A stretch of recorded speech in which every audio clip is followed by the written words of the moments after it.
నమస్కారం, ABK news కి స్వాగతం. హెడ్లైన్ చూద్దాం.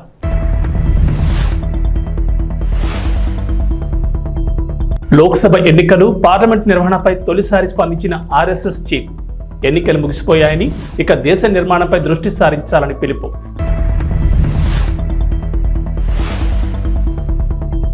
జనసేన శాసనసభాపక్ష నేతగా పవన్ కళ్యాణ్ ఏకగ్రీవంగా ఆమోదించిన ఎమ్మెల్యేలు. తెలంగాణ ప్రజలకు వాతావరణ శాఖ హెచ్చరిక. 7-13 జిల్లాల్లో భారీ వర్షాలు. లోక్సభ ఎన్నికలు, పార్లమెంట్ నిర్వహణపై రాష్ట్రీయ స్వయం సేవక్ సంఘ్ ఆర్ఎస్ఎస్ చీఫ్ మోహన్ భగవత్ తొలిసారి స్పందించారు. ఎన్నికలు ముగిసిపోయాయని, ఇక దేశ నిర్మాణంపై దృష్టి సారించాలని పిలుపునిచ్చారు. ఎన్నికలు యుద్ధం కాదని, పోటీ మాత్రమేనని వ్యాఖ్యానించారు. ఎన్నికలు ఏకాభిప్రాయం కోసం జరిగే ప్రక్రియ అన్నారు. పార్లమెంటుకు 2 పార్శ్వాలుంటాయని, కాబట్టి ఏ ప్రశ్ననైనా 2 కోణాల్లో పరిగణించవచ్చునని సూచించారు. ప్రతి సమస్యకు 2 వైపులా ఆలోచించాలని, ఒక పార్టీ ఒకవైపు ప్రస్తావిస్తే ప్రతిపక్ష పార్టీ మరొక కోణాన్ని ప్రస్తావించాలని అన్నారు. ఈ ప్రక్రియ ద్వారా మాత్రమే సరైన నిర్ణయానికి చేరుకోగలమని భగవత్ అన్నారు. ఈ సందర్భంగా ప్రతిపక్షాల ప్రాముఖ్యతను ఆయన నొక్కి చెప్పారు. నాగపూర్లో జరిగిన ఆర్ఎస్ఎస్ కార్యక్రమంలో ఆయన ఈ మేరకు మాట్లాడారు. ఈ మేరకు నూతన ప్రభుత్వం ప్రతిపక్షాలకు ఆయన సలహాలిచ్చారు. టీడీపీ, జనసేన, భాజపా కూటమి శాసనసభాపక్ష సమావేశం ప్రారంభమైంది. కూటమి తరఫున గెలిచిన ఎమ్మెల్యేలు విజయవాడ ఏ కన్వెన్షన్లో భేటీ అయ్యారు. టీడీపీ అధినేత చంద్రబాబును శాసనసభాపక్ష నేతగా ఎన్నుకున్నారు. చంద్రబాబును సీఎం అభ్యర్థిగా పవన్ కళ్యాణ్ ప్రతిపాదించగా 3 పార్టీల ఎమ్మెల్యేలు ఏకగ్రీవంగా ఆమోదం తెలిపారు. అనంతరం కూటమి శాసనసభాపక్ష నేతగా చంద్రబాబు ఎన్నికైనట్లు టీడీపీ రాష్ట్ర అధ్యక్షుడు అచ్చెన్నాయుడు ప్రకటించారు. ఈ ఏకగ్రీవ తీర్మానాన్ని కూటమి నేతలు గవర్నర్కు పంపనున్నారు. అనంతరం ప్రభుత్వ ఏర్పాటుకు గవర్నర్ ఆహ్వానం పలుకనున్నారు. బుధవారం ఉదయం 11:27 ముఖ్యమంత్రిగా చంద్రబాబు ప్రమాణ స్వీకారం చేయనున్నారు. దేశ చరిత్రలో ఆంధ్రప్రదేశ్ ఏర్పడిన తర్వాత ఇటువంటి అద్భుతమైనటువంటి విజయం ఇంతవరకు ఎప్పుడు మనం చూడలేదు. అటువంటి విజయాన్ని మనం సాధించాం. ఆ విజయానికి కారకులైనటువంటి అధ్యక్షులు చంద్రబాబు నాయుడు గారికి, ప్రధానమంత్రి మోడీ గారికి, పవన్ కళ్యాణ్ గారికి, పురంధేశ్వరి మేడం గారికి మరొకసారి హృదయపూర్వకంగా శిరస్సు వంచి నమస్కారాలు తెలియజేస్తున్నాను. అద్భుతమైన విజయం సాధించామని ఆనందం మనకున్నా సరే, మనందరిపైన గురుతరమైనటువంటి బాధ్యత కూడా ఉంది అని మనందరం కూడా ఒక్కసారి గుర్తుపెట్టు. భారతీయ జనతా పార్టీ అధ్యక్షురాలు శ్రీమతి దగ్గుపాటి పురంధేశ్వరి గారికి నా హృదయపూర్వక నమస్కారాలు. తాడేపల్లిగూడెం సభలో నేను చెప్పినట్టుగా ఒక దార్శనికులు, 4 దశాబ్దాల సుదీర్ఘ అనుభవం, ఎన్నో ఒడిదుడుకులను ఎదుర్కొన్న తెలుగుదేశం జాతీయ పార్టీ అధ్యక్షులు శ్రీ నారా చంద్రబాబు నాయుడు గారికి నా హృదయపూర్వక నమస్కారం.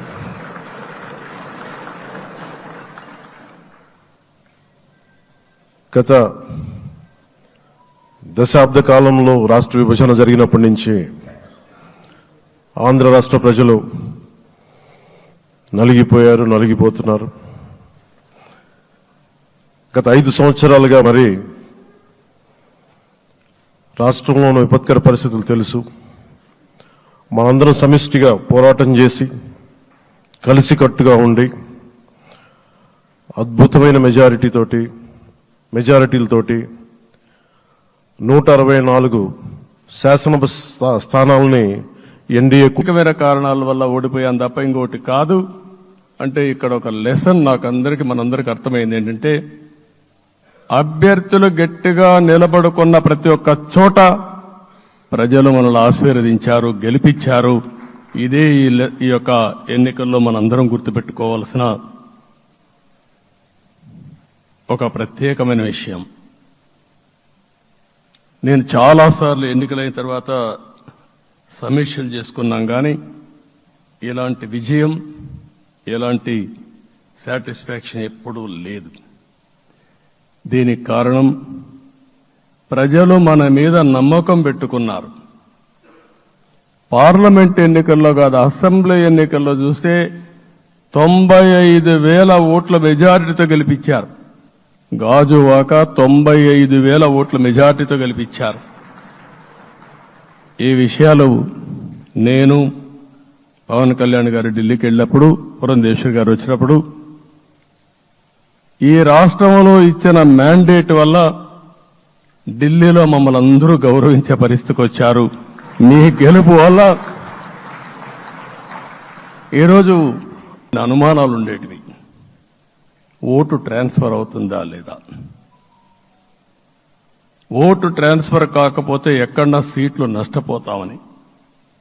అందుకే మీరు ఒకసారి చూస్తే ఎన్నికలు మొత్తం సెట్ అయింది, నామినేషన్స్ వేసాం, ముందుకెళ్ళాం. అదే సమయంలో మొట్టమొదటిసారిగా కొవ్వూరులో 3 పార్టీల నాయకులు కలిసి, నేను, పవన్ కళ్యాణ్ గారు, పురంధేశ్వరి గారు ముగ్గురం కలిసి ఫస్ట్ మీటింగ్ అడ్రస్ చేశాం. అక్కడి నుంచి 6 జిల్లాల్లో మేమిద్దరం కలిసి తిరిగాం. బీజేపీ నాయకులు కలిసి వచ్చారు.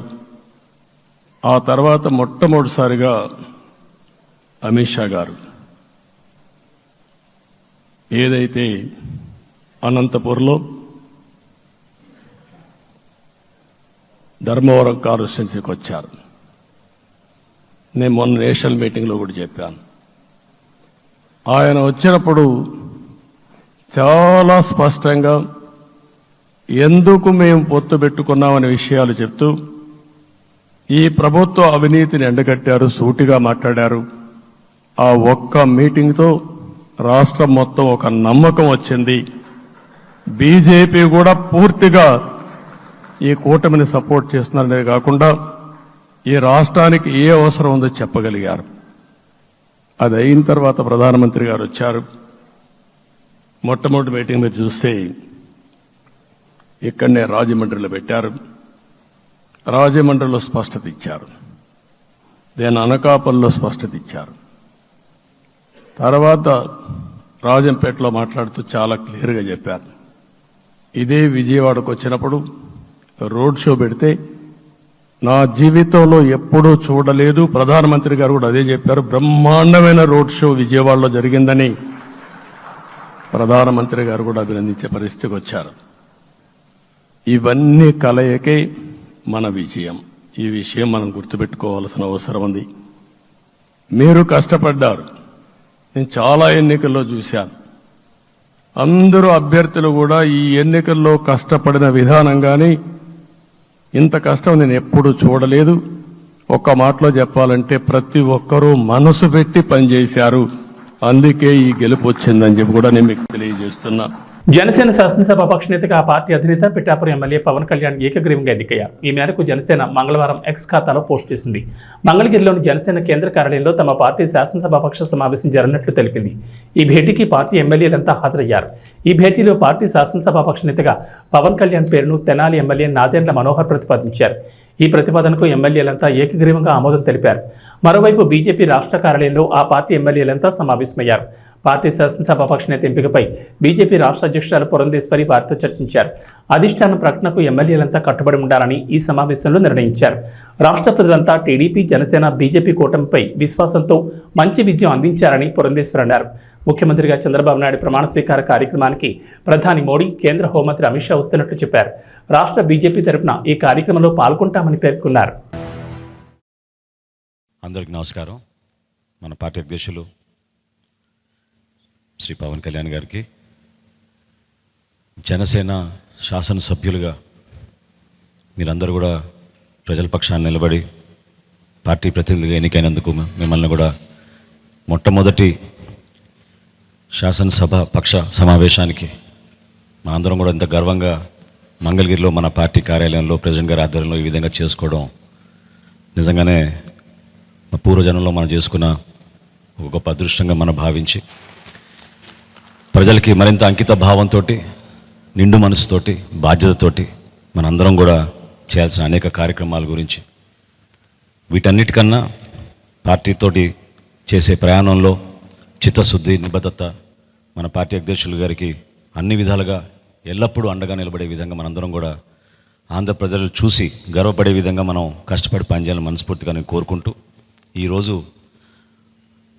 శాసనసభ పక్ష నేతగా మనందరం కూడా ఎంతో గర్వంగా మన పార్టీ అధ్యక్షులు శ్రీ పవన్ కళ్యాణ్ గారిని నాయకుడిగా ఎన్నుకోవడం కోసం ఈ సమావేశం ఏర్పాటు చేయడం జరిగింది. సో ఆ తీర్మానం ముందుగా నేను చదువుతాను. దాని తర్వాత మనందరం కూడా ప్రెసిడెంట్ గారిని అభినందించి అప్పుడు కొనసాగిద్దాం. తీర్మానం: ఆంధ్రప్రదేశ్ శాసనసభకు జనసేన తరఫున ఎన్నికైన మేము జూన్ 11, 2024 సమావేశమై శ్రీ కొనిదెల పవన్ కళ్యాణ్ గారిని గర్వంగా జనసేన పార్టీ శాసనసభ పక్ష నాయకునిగా ఏకగ్రీవంగా ఎన్నుకుంటున్నాం. మీరందరూ కూడా I think you should give a rousing.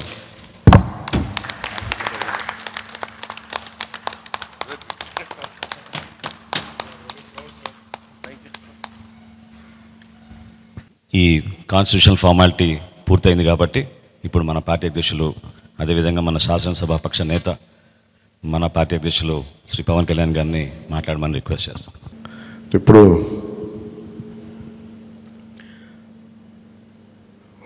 Party నేతగా మాట్లాడటం అలవాటు అయిపోయి ప్రెసిడెంట్గా మన శాసనసభ పక్ష నాయకుడిగా మాట్లాడాలంటే కొత్తగా ఉంది. ఇప్పుడు గొడవలు పెట్టుకోవడం, మాట్లాడటం, సమస్యలు తీసుకురావడం. బట్ మీ అందరికీ అపూర్వమైన మెజారిటీలతోటి ఘన విజయం సాధించిన మీ అందరికీ, ప్రతి ఒక్కరికి పేరు పేరున నా హృదయపూర్వక అభినందనలు, ధన్యవాదాలు. ఈ సందర్భంలో మేము want to share few things. చాలా ఒంటరి ప్రయాణం చేశాం. జాతీయ స్థాయి నాయకులు కూడా ఢిల్లీలో వాళ్ళు అడుగుతుంది ఏంటంటే, నువ్వు ఎలా పార్టీ నడిపావు? పార్టీ నడపడం మాకు తెలుసు కదా, అధికారం ఒక గుర్తింపు ఉన్న జాతీయ స్థాయి పార్టీలో ఉండి అసలు అధికారం లేకపోతే ఎంత కష్టమో మాకు తెలుసు. అలాంటిది మీరు not even recognised party, just registered party, మీరు ఎలా సస్టైన్ చేశారు ఇంతకాలం? వాళ్ళకి నేను ఒకటే చెప్పాను, మేమంటే ప్రేమించే జన సైనికులు, వీర మహిళలు, జనసేన మద్దతుదారులు, వారి వల్ల మేము బలంగా నిలబడగలిగాం. ఒక తీర్మానం నా సైడ్ నుంచి ఏంటంటే, ఈ ఘన విజయానికి కారకులైన, అంటే దశాబ్దంగా అన్ని ఒడిదుడుకుల్ని ఎదుర్కొంటూ దెబ్బతింటూ క్షేత్రస్థాయిలో అన్ని రకాలుగా ఇబ్బందులు పడుతూ మనకి మద్దతు ఇచ్చిన జన సైనికులకి, వీర మహిళలకి, జనసేన నాయకులందరికీ కూడా వారికి నా మనస్ఫూర్తిగా నా అభినందనలు తెలియజేస్తూ ఉన్నాను. మీరు లేకపోతే ఈ రోజున ఈ విజయం ఉండేది కాదు. అలాగే ఈ విజయం అసలు మనం చేసిన పోరాటానికి ముగ్ధులై 2019లో తప్పు చేసాం, ఈసారి ఎట్టి పరిస్థితుల్లో మేము తప్పు చేయమని ప్రతి ఒక్కరూ ఒక 100 మందిలో కలిస్తే 100 మంది చెప్పేవాళ్ళు, ఒకళ్ళు కలిస్తే ఒకళ్ళు చెప్పేవాళ్ళు, ఏ మూలకెళ్ళి చెప్పేవాళ్ళు. ఈ రోజున మనందరికీ కూడా ఇంత భారీ మెజారిటీలు వచ్చినాయి అంటే మనల్ని నమ్మిన ప్రజలందరికీ హృదయపూర్వకంగా మన ఈ మీటింగ్ తరపు నుంచి నేను వారికి నా కృతజ్ఞతలు, అభినందనలు తెలియజేస్తున్నాను. మనకి వీ హ్యావ్ గ్రేట్ రెస్పాన్సిబిలిటీ. అంటే నేను మొన్నదాకా మాట్లాడుతున్నప్పుడు అదొక పొలిటికల్ రెటారిక్ అనిపించుకోవచ్చు, but I believed in that and I believe in that. అంటే we have to bring back accountability and politics. జవాబుదారీతనం తిరిగి రాజకీయాల్లోకి తీసుకురావాలని. గొడవ పెట్టుకునేటప్పుడు అంటే మనోహర్ గారు మేము చాలాసార్లు మాట్లాడుకున్నప్పుడు, cooperation and confrontation is a part of democracy. సహకారం, సంఘర్షణ, ఎప్పుడు సహకరించాలి, ఎప్పుడు సంఘర్షించాలి అనేది అది ఆ సమస్యలను బట్టి వాటిని బట్టి. అంతేగాని ప్రతిసారి పోయినసారి ప్రభుత్వానికి కూడా చెప్పాను, మేము చాలా కన్స్ట్రక్టివ్గా ఉంటామని వాళ్ళకి అర్థం చేసుకోలేదు నా మాట, నా డెమోక్రటిక్ స్పిరిట్ని వాళ్ళు అర్థం చేసుకోలేదు ఆ రోజున. అలాగే ఇది కక్ష సాధింపులకి సమయం కాదు. ఇది ఇంత ఘన విజయం ప్రజల నిర్మాణానికి, లేదంటే వారికి అభివృద్ధికి, వారి అభ్యున్నతికి తప్ప ఇది ఒక వెండెట్ట గేయం కానీ, లేదంటే పగా ప్రతీకారాలు తీర్చుకోవడానికి గతంలో ఇలా చేశారు కదా మనం ఇలా చేయాలి, అలాంటి ఆలోచన ధోరణిని దయచేసి మనందరం దాన్ని ఎంకరేజ్ చేయకండి దయచేసి దాన్ని. అలాగే చాలా చాలా క్షేత్రస్థాయిలో ప్రతి ఒక్కరూ అందుబాటులో ఉన్నాం, నాతో సహా. ఈరోజున జాతీయ స్థాయిలో మరి మనం సాధించిన, ఒకసారి మనం సాధించిన విజయాలు కూడా చెప్పుకోవాలి. చాలామంది పొలిటికల్ పార్టీ ప్రారంభించారు, మూసేశారు భారతదేశం మొత్తం మీద. ఈవెన్ ఫ్రమ్ పంజాబ్ నుంచి ఎవరు వచ్చి మాట్లాడుతున్నారు, వాళ్ళ అకాలీదళ ఫ్యాక్షన్ ఒకటి. మా నాన్నగారు స్టార్ట్ చేశారు, మేము స్టార్ట్ చేసి ఇనిషియేట్ చేసి ఆఫ్ చేసేసుకోవాల్సి వచ్చిందండి. మన ఎన్నికలకి మనం సాధించింది from a registered political party నుంచి రికగ్నైజ్డ్ పొలిటికల్ పార్టీ. అండ్ రెండు, నెవర్ బిఫోర్ ఇన్ భారత్ పోటీ చేసిన అన్ని స్థానాల్లో భారీ మెజారిటీతోటి గెలుపొందటం, 100% స్ట్రైకింగ్ రేట్, 100%. అంటే మన మీద ఎంత విశ్వసనీయత ఉంది, అంటే ఎంత విశ్వాసం ఉంది ప్రజలకి, ఎంత నమ్మారు, ఇది వాళ్ళు చేసి చూపించారు. 2019లో ఎలక్షన్లు అయిపోయిన వెంటనే మేము తప్పు చేసాం, మేము నీకు నిలబడతామని చెప్పి అది ఈ రోజున మనకి మద్దతుగా నిలిచిన ప్రజలందరికీ కూడా ఇంకొక మారు చాలా చాలా ప్రత్యేకమైన ధన్యవాదాలు. అలాగే 2 పార్లమెంట్లు పెట్టాం. అంటే దాదాపు మీరు చూస్తే 2 పార్లమెంట్లు మనం ఇవి తీసుకుని దాదాపు ఒక 45 స్థానాల్లో మన ప్రభావితం ఉన్నట్టు మనం ఖచ్చితంగా డైరెక్ట్గా. అలాగే మన టీడీపీ, మన ఎన్డీఏ కూటమిలో మిగతా పార్టీల విజయానికి కూడా మేము ఎంత బలంగా నిలబడ్డామో మీ అందరికీ తెలిసింది. ఓట్ ట్రాన్స్ఫర్ ఎంత బాగా జరిగిందో, ఫస్ట్ టైం చాలా అవేకెండ్ ఓటింగ్ జరిగింది, చాలా రెస్పాన్సిబుల్ ఓటింగ్ జరిగింది. వీళ్ళందరూ న్యూ జనరేషన్. అసలు యువత ఎంత నమ్మారంటే అర్ధరాత్రి వాళ్ళకి 12 అయినా కానీ 11 అయినా కానీ ఆ ఎండలో మండుటెండలో నిలబడి మధ్యాహ్నం నుంచి వాళ్ళ క్యూలు వాళ్ళకి వంతు చివరికి అలా నిలబడి మరి ఓట్లేసారు. అంటే ఇవన్నీ చాలా చాలా బాధ్యతనిచ్చాయి. అలాగే ఈరోజు మనం మాట్లాడుకున్నప్పుడు కూడా రేపు మన పవర్ షేరింగ్ ఏంటి ఇవన్నీ కూడా మీకు తెలియజేస్తాను. ఇది మన ప్రతి ఒక్కరికి నా ఉద్దేశం మనందరం అందుబాటులో ఉండాలి. అది మీరు మనందరం కలిపి ఒక సమిష్టిగా ఒక నిర్ణయం తీసుకుందాం, ఒక కమిటీగా ఏర్పడి ఎన్ని రోజుల్లో మనం నియోజకవర్గంలో అందుబాటులో ఉండాలి. అలాగే ప్రభుత్వానికి సంబంధించి సమస్యలకు సంబంధించి ప్రజలకి ఎంతంత ఏ అవసరాలు ఉంటే మనం ఎలా అనుసంధానం చేసుకోవాలి మిగతా మన ఎన్డీఏ పార్ట్నర్స్ తోటి. అలాగే కేంద్రంలో ఇప్పుడు మనకి చాలా చోట్ల మన నియోజకవర్గాల్లో బ్రిడ్జ్ ఒక్కోసారి ఓవర్ బ్రిడ్జెస్ కానీ ఇవన్నీ కేంద్ర పరిధిలో ఉంటాయి. అవన్నీ మీరు చేయాల్సింది ఏంటంటే మన నియోజకవర్గపు సమస్యలు ప్రాధాన్యత అంటే యాజ్ పర్ ప్లీజ్ ప్రయారిటైజ్ చేసి మనం కొన్ని కేంద్రం ద్వారా జరిపించాల్సినవి ఉంటే అది చేద్దాం. అలాగే ఇది మనం దేనికోసమైతే నిలబడ్డామో మాట ఇచ్చామో వాటికి నిలబడతాం. అలాగే పాలకొండకి మనం వెళ్ళినప్పుడు అక్కడ ఏనుగులు వచ్చి పంట పొలాలు ధ్వంసం చేస్తాయి. ప్రతి చిన్న సమస్య, అలాగే irrigation projects, minor irrigation projects వీటికి చాలా తక్కువ నిధులతోటి 20-25 కోట్లతో అయిపోయే పనులు చాలా ఉన్నాయి. అండ్ మేజర్గా మన ఎలక్షన్స్లో మనం చెప్పింది విద్య, వైద్యం, ఉపాధి, సాగునీరు, తాగునీరు అండ్ లా అండ్ ఆర్డర్. ప్రజల మాన ప్రాణ ఆస్తుల సంరక్షణకి మనం చాలా చాలా జవాబుదారీతనంగా ఉండాలి. అలాగే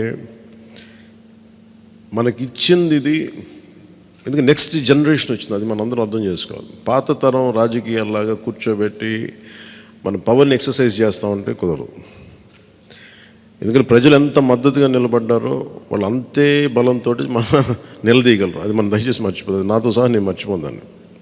అందుకని లెటర్స్ బి వాళ్ళు ఒకసారి కోపంతో ఒక మాట మాట్లాడినా అసహనంతో అది మనం భరించాలి తప్ప.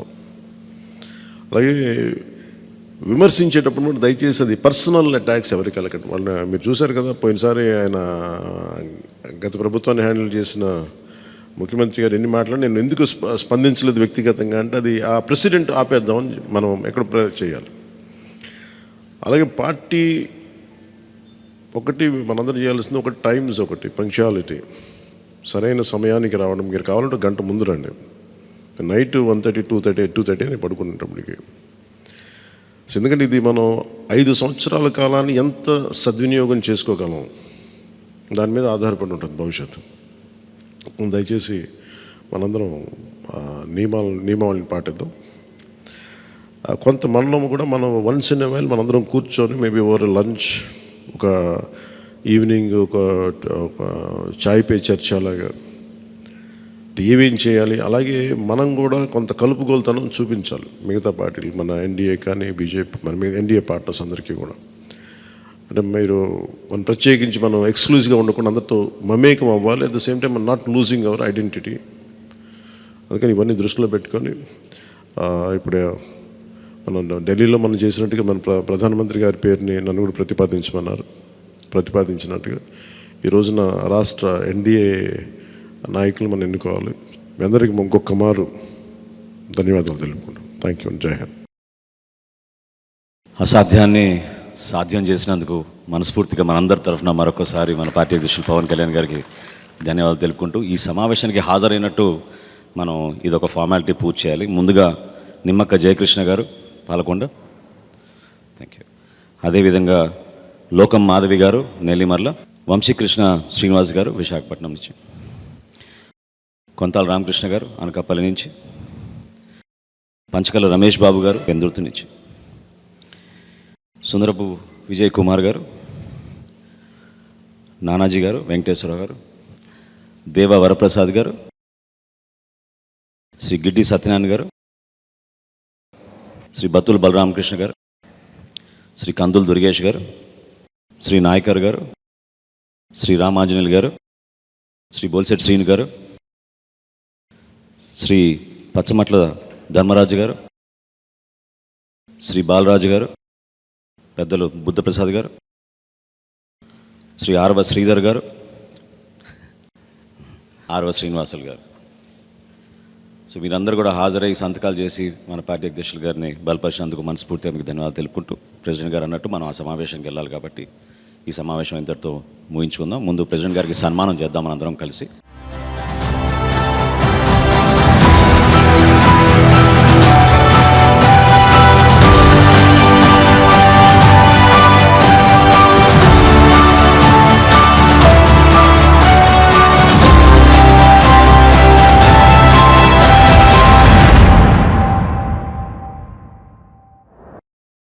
తెలంగాణ ముఖ్యమంత్రి రేవంత్ రెడ్డికి ఇప్పటి వరకు క్యాంప్ ఆఫీస్ లేదు. ఆయన ముఖ్యమంత్రిగా బాధ్యతలు తీసుకుని 6 నెలలు గడుస్తున్నా ఇప్పటి వరకు క్యాంప్ ఆఫీస్ ఏర్పాటు చేసుకోలేదు.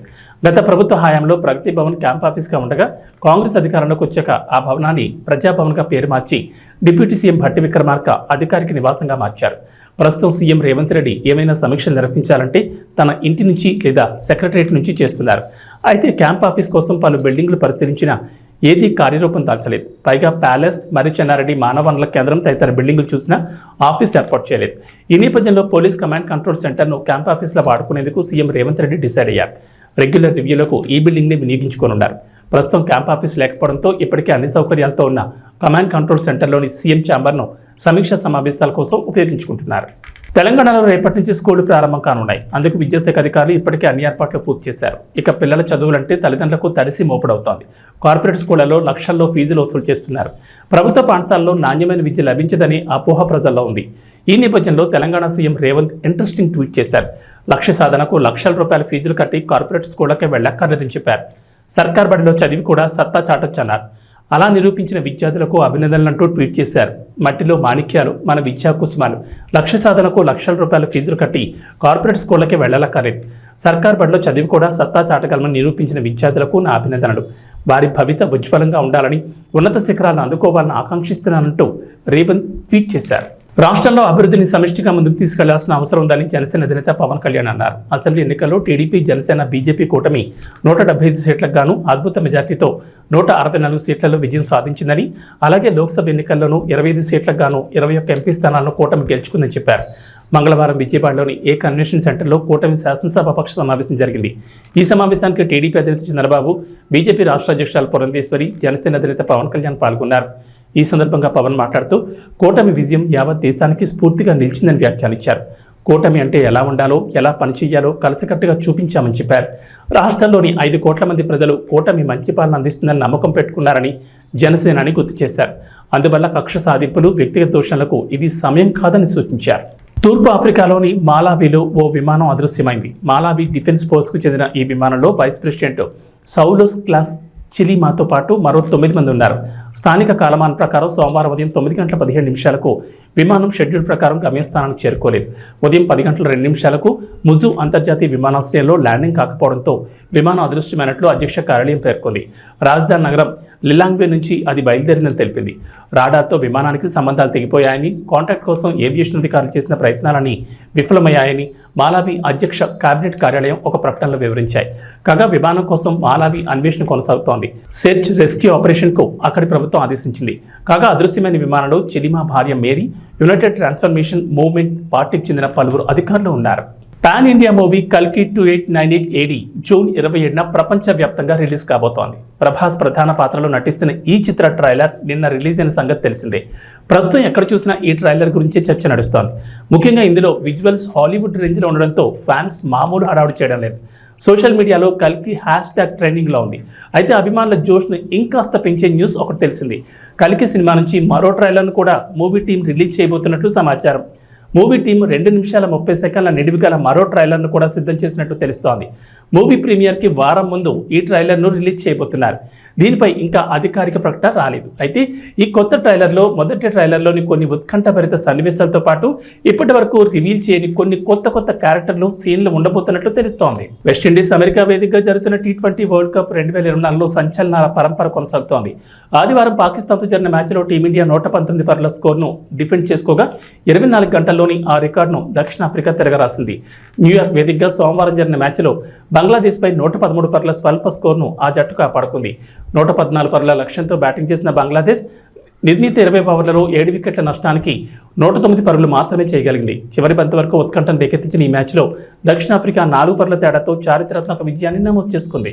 ఇక వాతావరణ విషయానికి వస్తే నైరుతి రుతుపవనాలు తెలంగాణ అంతటా విస్తరిస్తున్నాయి. ఈ నెల 5న రుతుపవనాలు ఉమ్మడి మహబూబ్ నగర్ నుంచి తెలంగాణలో ప్రవేశించగా ప్రస్తుతం రాష్ట్రమంతటా విస్తరించాయి.